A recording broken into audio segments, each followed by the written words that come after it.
सब लगते चले जाएंगे आपके। अब तुम अभी भी वहां अपने मायके के लफड़े में मत फंसो।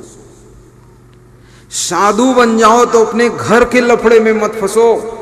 फिर तो आश्रम में ध्यान रखो, गुरु दरबार में ध्यान रखो, संत मंडली में ध्यान रखो, गुरु के लक्ष्य उद्देश्यों में ध्यान दीजिए। और यदि तुम बहू बन गई, ससुराल पहुंच गई, तो मायके वालों के इंटरफेयर से काम मत करो। अपनी माँ से कह दो तू चुप रह, इधर बार बार मोबाइल मत कर, मुझे मत समझा, क्योंकि तू तो समझी नहीं है, मेरे बाप को तंग कर दिया, अब मेरे को भी तू तंग करेगी। तू अपना काम कर, मैं अपना काम करूंगी। कोई तुम्हारी माँ बहुत होशियार थोड़े, ना ना ना, वो तो माँ है, उसको बस इतना आता है, तुम्हारे कंधे पर अपना मूड रख करके रो देगी और थोड़ी नाक छींक कर तुम्हारे लगा देगी, ले जा माल है और कुछ नहीं उसको ज्ञान है। वो सब तुम्हारा ससुराल का घर बिगाड़ देगी, चकई चकधुम मके के लावा तिकड़िक तिकड़म बनाती रहती।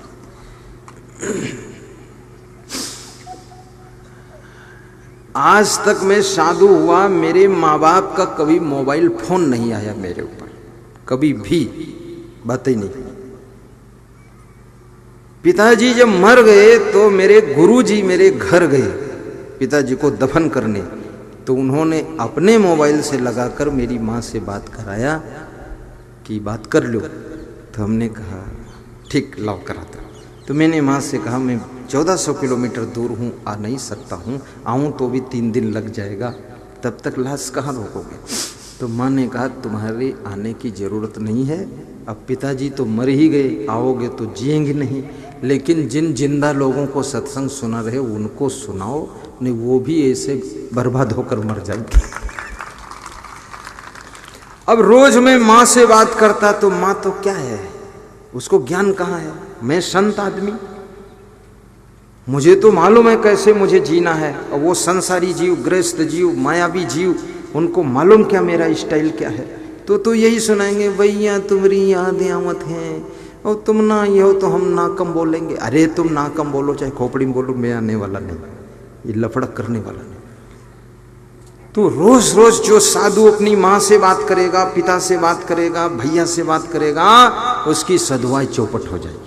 वो सदुआई उदुआई कुछ नहीं करेगा, वो आश्रम भी बिगाड़ देगा और सब गड़बड़ कर देगा। इधर देखो कि मैनपुरी में सत्संग करना है, देवपुरा में जाना, इसके बारे में सोचो, और तुम हुआ बतलात फालतू पर। तो जो बेटियां अपने ससुराल पहुंच गई हैं, कृपया अपनी बुद्धि से, अपने विवेक से अपने ससुराल का डेवलप कीजिए। और जब तुम्हारे ससुराल में विकास होगा, ससुराल में शांति होगी, ससुराल में उन्नति होगी, और ससुराल में मकान अच्छा बनेगा, और तुम बढ़िया कार में बैठकर मायके जाओगी, तो वहां सब तुमको ज्यादा सम्मान करेंगे। अगर उनके इंटरफेयर से चलोगी तो ससुराल सत्यानाश हो जाएगी, यहां कहीं कुछ रहने लायक जगह नहीं रह जाएगी। स्पष्ट बता दिया आज मैंने, ये बात कहीं नहीं बताई, यहां बताया हूं। इतना साफ नहीं बोला, हमने सोचा बता दूं मैनपुरी में सब मैना देवी संभल जाए। मैनपुरी की मैना होती।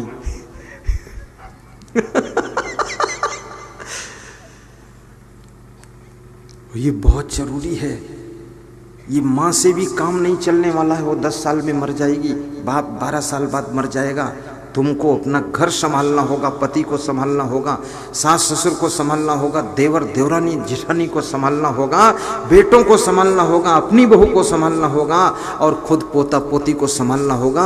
ये जिंदगी साधारण नहीं है, ये जिंदगी बहुत बहुत इधर उधर सब फैली हुई है। इसको संभालने के लिए कृपया किसी के चक्कर में मत पड़िए, अपने काम को अच्छी तरह से कीजिए, और दिन रात सत्संग भी सुनिए, जब टाइम पाओ सत्संग सुनो।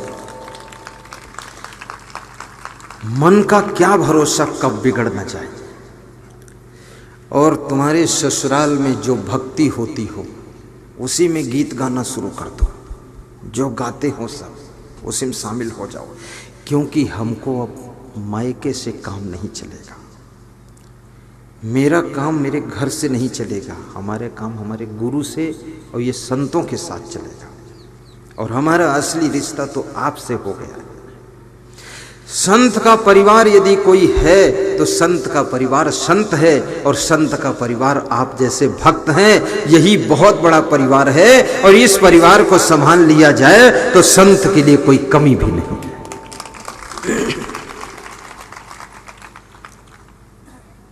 कितने साधु हर 2 महीने में घर ही घूमत, गठरी लिए हुई बैठे,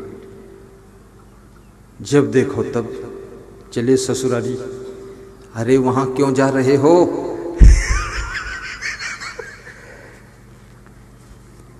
बहुत मायके भी मत जाओ, वहां सब तुमको बहकाएंगे, बताएंगे। बड़ा वहां इंटरव्यू होता है मायके में, ससुराल से जब बेटी वापस जाती है, मां पूछती है सबका एक एक हाल, तोर सासू कैसे है? सासू के नाक सीधे की टेढ़े? सासू तुमका प्रेम से रखत कुछ कहत हो? अगर कुछ कहत हो तो बताओ, हम सेना लेकर चढ़ाई कर देंगे। तोर ससुर कैसे? तो बहुत बड़ी मूछे रखे है, तो इका शान तो नहीं दिखावत है, शान दिखाओ तो कि मूछे नोट डरी भाई हम। ये बहुत बेहूदगी की बात है। अरे उसको वहां जीना है, वहां रहना है, वहां करना है। उसको सिखाइए कि बेटी सासू ही तेरी मां के समान, उसकी सह लेना, रह लेना, और ससुर की भी गम खा लेना, सेवा कर लेना। तेरा ससुर शानदार महाराणा प्रताप की तरह है, और उसकी छाया में गुजारा करना। ऐसे सिखाओ। अपने पति का भी बेटी सम्मान रखना, और उसी घर को संभाल। इस घर से तेरा काम नहीं चलेगा, ये हर महीने में इधर राउंड मत मार, उधर ही रह। अगर मायके से काम चल जाता तो शादी करने की जरूरत नहीं थी, मायके से काम चल जाता तो ससुराल जाने की जरूरत नहीं थी, और अपने मायके भाई बहन से काम चल जाता तो पति के साथ रहने की जरूरत नहीं थी। याद रखना, तुम्हारी जिंदगी वहीं पर व्यतीत होनी है। इसलिए अपने ससुराल को खुशियों से भर दीजिए और उसकी फिक्र कीजिए।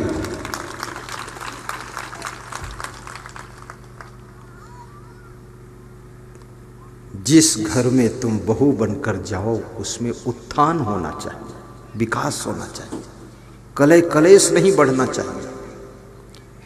निरर्थम कलहम प्राज्ञो वर्ज एत अमूढ़ सेवितम कीर्तिम चा लबते लोके समानम युज्यते।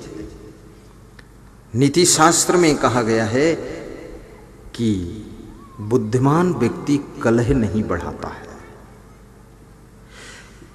वो कलह को त्याग करता है, जिससे दुनिया में उसका यश होता है, सम्मान होता है, और साथ साथ में भविष्य में आने वाली बाधाएं भी समाप्त होती है। इसलिए घर में कलह कलेश मत बढ़ाना, और भक्ति भी खूब करो। तुम्हारे सास ससुर पति जो भक्ति करते हों उसी में आंखें मूंद के बैठो। मंत्र वंत्र न मालूम हो तो बुदुर बुदुर करते रहो, साथ सब खुश रहें कि यह बहुत मंत्र बोलत है, बहू हमारे बहुत ज्यादा ही भगत है। भगत वगत मालूम ही नहीं कुछ होगा, चुप पे बैठी रहो। उसी में शामिल हो जाओ, खटर पटर घर में ना होने पाए। और सत्संग मोबाइल के यूट्यूब से भी सुना करो, और फिर मेरा सत्संग आपके जीवन के एक एक मिस्टेक पॉइंट को सुधारता है। केवल आत्मा परमात्मा की ही बात नहीं बताता हूं, तुम्हारे घर की भी बात बता देता हूं। क्योंकि आत्मा परमात्मा को जानने के बाद भी घर में सेटिंग नहीं सुधरी तो भगवान राम के घर में भी गड़बड़ी हुई गया है। जब भगवानों घर में हुई हुआ तो तुम्हारे घर तो हुई नहीं, इसलिए सेटिंग सुधारना है।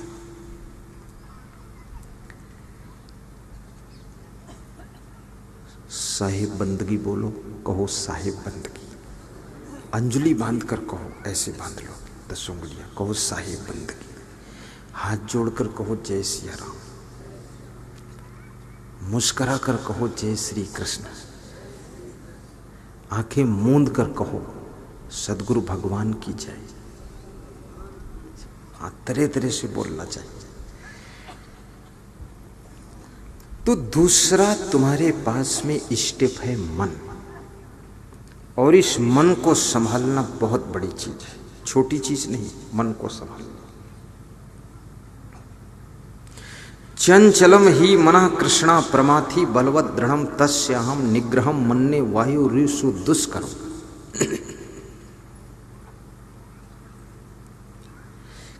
अर्जुन कहते हैं कि हे भगवान, ये मन बहुत चंचल है और इतना चंचल है जैसे वायु चंचल होती, इसको बस में करना कठिन है, ऐसे इस चंचल मन को भी बस में करना कठिन है। वायु ऋषु दुष्करम, वायु के समान मन को बस में करना दुष्कर है।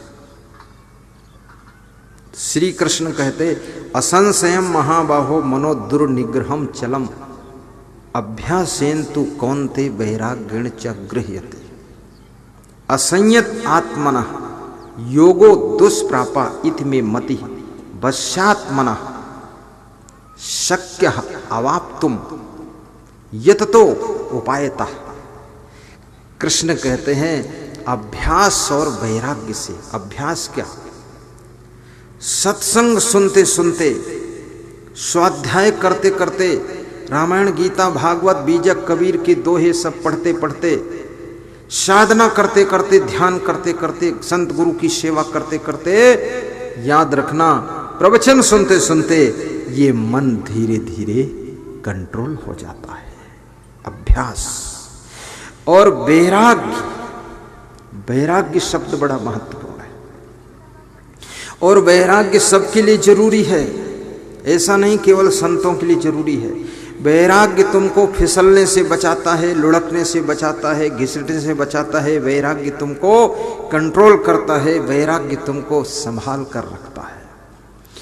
तुम राजनीति करो, वहां भी वैराग्य की जरूरत है, नहीं तो धन में फिसल जाओगे, लालच में पड़ जाओगे, घोटाला करके बैठोगे। और वहां बहुत सारी स्त्रियां मिलेंगी, पुरुष मिलेगी, उनमें फिसल जाओगे तो वो चक्करबाजी दूसरी तैयार कर दोगे, राजनीति कब करोगे। और तुम विद्यार्थी हो तो भी वैराग्य चाहिए, नहीं तो पढ़ने जाओगे दिल्ली, वहां मिल जाएगी कोई बिल्ली और तुम बिलौटा बनकर आओगे वहां से। बाप ने भेजा था आईएएस अफसर बनकर आएगा, वो बिलौटा बन के आ रहा है। वहां भी वैराग्य चाहिए। मैं बेंगलोर गया, कर्नाटक में, तो रात में 12 बजे यहां से जो पढ़ने जाते हैं लड़के लड़कियां, वे 12 बजे एक बाउंड्री कूद कूद कर उधर भाग रहे थे, कहीं जा रहे थे रात में। तो मैंने कहा ये कहाँ कूद रहे? बोले तो बेंगलोर का भक्त जो हमारी गाड़ी चला रहा था अग्रवाल, वो बोला यहाँ तो ऐसे कूदा करते, ये सब बाहर से आए, कूदा फांदी बजाए। ये सब बिल्ली बिलौटा मत बनो। दिल्ली में पढ़ो, चाहे लखनऊ में पढ़ो, चाहे कानपुर पढ़ो, चाहे कोटा में जाओ, लेकिन वहां से कुछ लेकर आओ, कुछ बन कर आओ।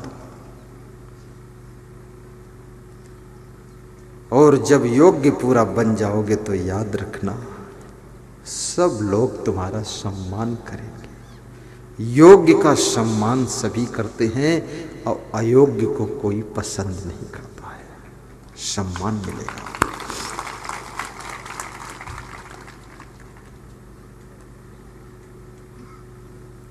तो इस मन को संभालना है, वैराग्य होना चाहिए।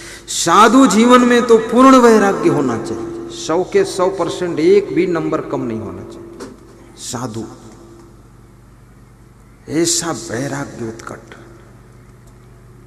कभी विषय भोगों में गिरना नहीं, कहीं फिसलना नहीं है, शुद्ध ब्रह्मचर्य का पालन करना है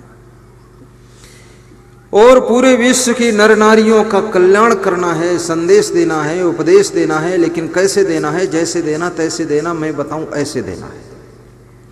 जैसे महिलाएं किचन में रोटी बनाती हैं, भोजन बनाती हैं, लेकिन चिमटा का प्रयोग करती हैं, चमचा का प्रयोग करती हैं और करछुल का प्रयोग करती हैं। कोई महिला हाथ डाल करके दाल को चलाती है क्या?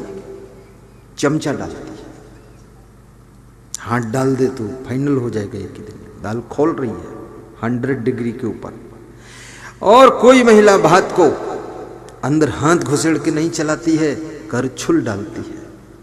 और कोई भी रसोई में रोटी चूल्हे में चिमटा के द्वारा पलटते हैं, उसमें जल रही आग अंगुली जल जाएगी तुम्हारी। ऐसे ही संसार में तो आग जल रही है, संसार में चूल्हा जल रहा है काम क्रोध लोभ मोह का। इसमें साधु संत को, सभी को कल्याण करने के लिए वैराग्य का चिमटा होना चाहिए, वैराग की करछुल होनी चाहिए, वैराग का चमचा होना चाहिए और बच करके अपने को बचाकर सबकी रोटियां सेक देनी चाहिए, सबका कल्याण करना चाहिए। और ये भी याद रखना, जो साधु नहीं उसको साधु मानना भी मत। इसमें बड़ा धोखा हो गया।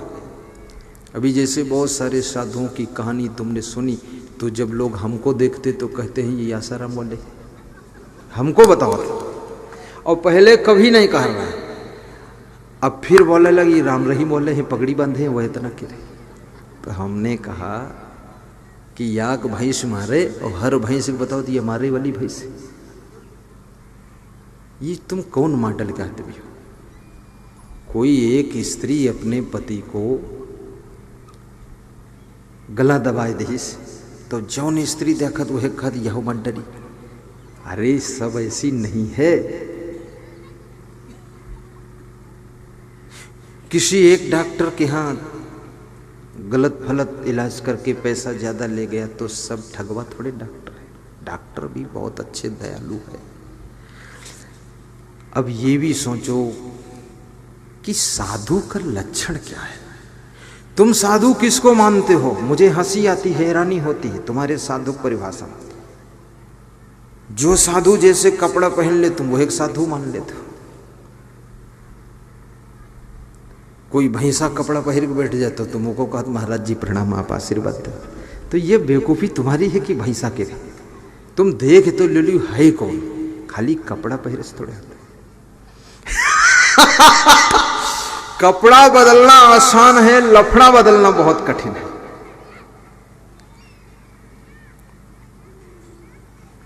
साधु का मतलब होता है, गृहस्थ का मतलब होता है जो पति पत्नी के संयुक्त है, जो पारिवारिक जीवन जीता है, जो घर परिवार गृहस्थी से रहता है, उसको गृहस्थ कहते हैं।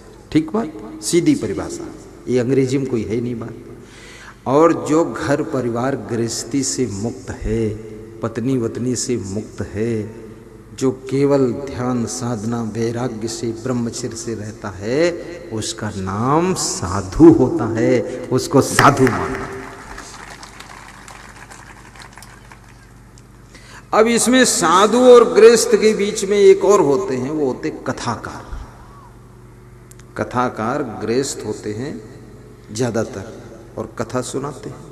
राम कथा, कृष्ण कथा, शिव कथा, विष्णु कथा और कथा, तुम्हारी कथा, उनकी कथा, अपनी कथा, सबकी कथा सुनाते हैं। तो वे भी खराब नहीं है, अच्छी बात बताते हैं, उनको भी धन्यवाद है। और ये भी याद रखना, साधु संत में सभी 100 डिग्री के नहीं हो सकते।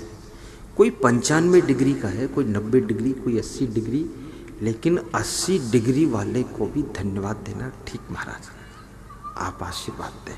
लेकिन जो बिल्कुल 0 डिग्री है उससे तुम आशीर्वाद लेने जाओगे, वहां कहां मिलेगा?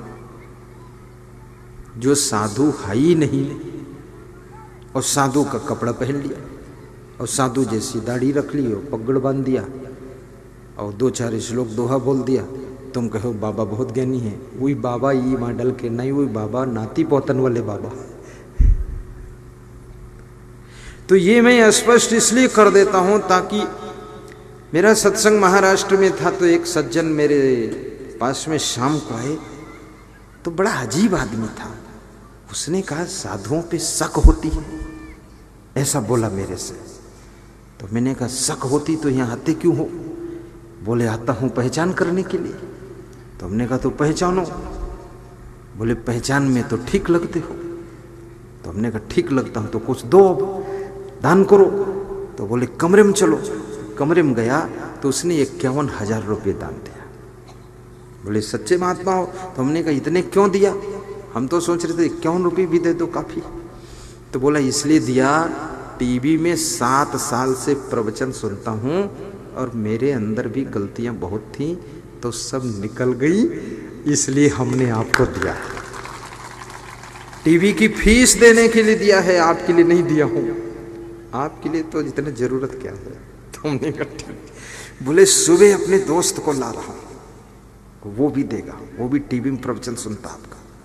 तो उसका दोस्त आया, उसने 1,01,000 दिया महाराष्ट्र में, और बोला साधु समाज शक के घेरे में खड़ा हो चुका है। तो हमने कहा शक के घेरे में तो सब खड़े हैं, कौन नहीं खड़ा है? गृहस्थ समाज में भी तो बहुत लोग गलतियां किए हैं, वो शक के घेरे में सब है। तो शक के घेरे में है, परीक्षा कर लो, उसी में से छांटो, आप परीक्षा करना सीखो। तो बोला परीक्षा करके ही अब मानता हूं।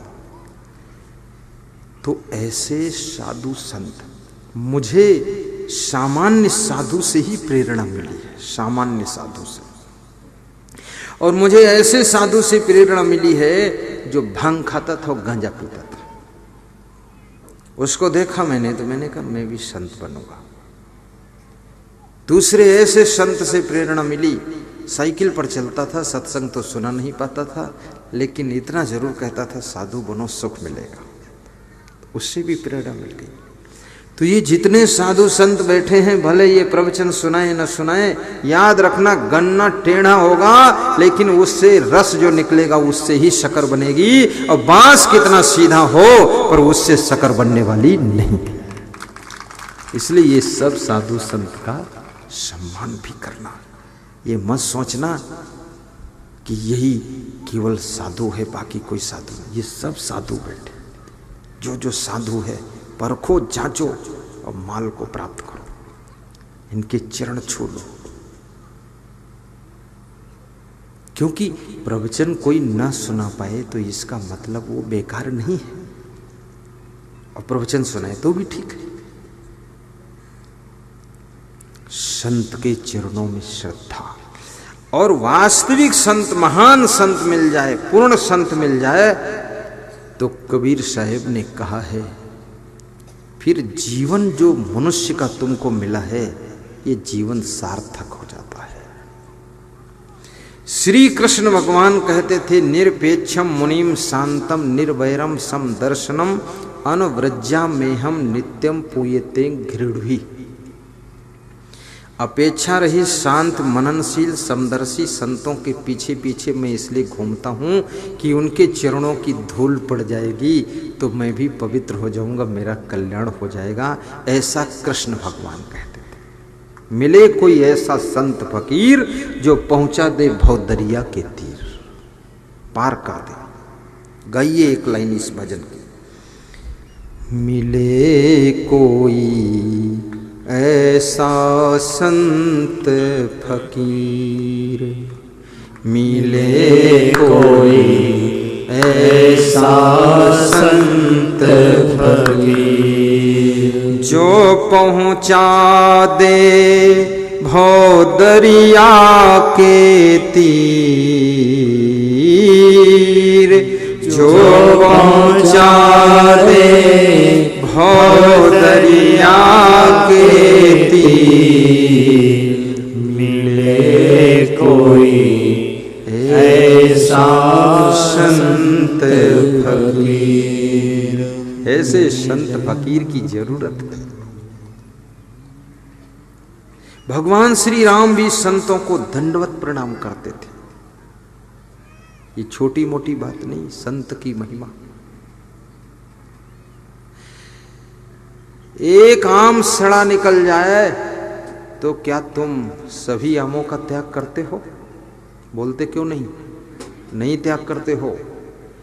एक आम सड़ा हो तो कितने लोग तो सड़ा वाला हिस्सा निकालकर जो शेष साइड में बचा उसको भी चूस लेते। तो ऐसा कोई एक व्यक्ति गलती भी किया हो या ना किया हो, ये देखो, दुनिया के अंदर जो वास्तव में गलती करते हैं वो तो जेल से बाहर ही घूमते रहते हैं। जो मीडियम गलती करते वो अंदर रहते हैं।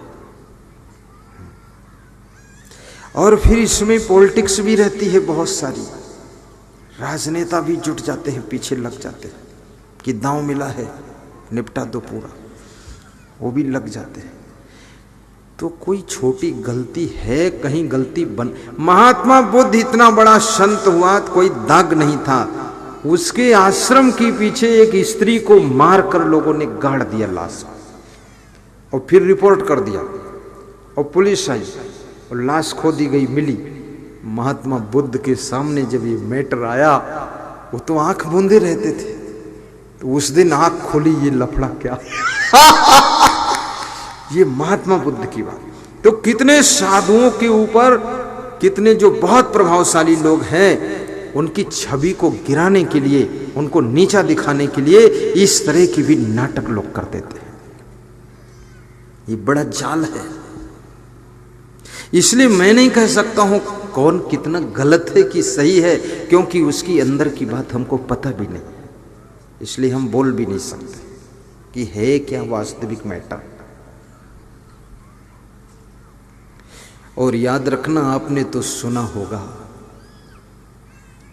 कि जब कोई साधु संत ऋषि मुनि तपस्या शुरू करता था तो इंद्र का इंद्रासन हिलने लगता था, ऐसा सुना है। तो ऐसे जब किसी साधु संत का प्रभाव बहुत पड़ता है, करोड़ों लोग उसके पीछे लग जाते हैं, तो जो इंद्र की तरह हैं उनका इंद्रासन हिल जाता है, घबरा जाते हैं कि कहीं मेरा तख्ता पलट न कर दे। तख्ता वक्ता क्या पलट करेगा, वो अपनी जिंदगी अलट पलट करता रहे, तुम डरते क्यों फालतू।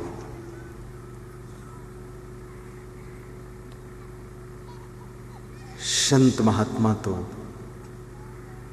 शांति से जीवन जीने के लिए वो संत होता है। उसका एक लक्ष्य होता, जीवन शांति से जीऊं और मरूं तो मुक्ति को प्राप्त करूं, बस ये लक्ष्य उसका है।